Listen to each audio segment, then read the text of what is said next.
স্ত্রীকে তালাক দেওয়ার বিধান ছাড়া যদি শাশুড়িকে তালাক দেওয়ার বিধান থাকতো, আমার মনে হয় বাংলাদেশের অনেক পুরুষ তার শাশুড়িকে তালাক দিয়ে রেখে দিত। ঠিক কিনা বলেন?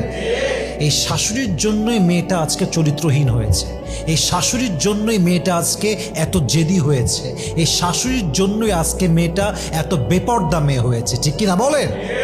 একজন মা যে আদর্শবান হয় তার মেয়ে আদর্শবান হয়, একজন মা যে চরিত্রবান হয় তার মেয়ে চরিত্রবান হয়, একজন মা যে প্রকৃতপক্ষের পর্দাশীল হয় তার মেয়ে পর্দাশীল হতে পারে। ঠিক কিনা বলেন?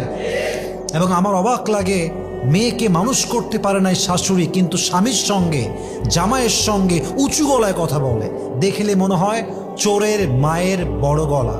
অতএব মাথায় রাখতে হবে, মেয়ে জাস্ট জন্ম দিলে হয় না, মেয়েকে আদর্শের শিক্ষা দেওয়া লাগে।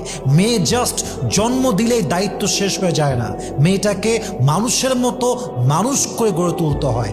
মেয়ে জাস্ট জন্ম দিলে হয় না, মেয়েকে তার ইজ্জত আবরু চরিত্রের আসল শিক্ষা দিয়ে বড় করতে হয়। ঠিক কিনা বলেন?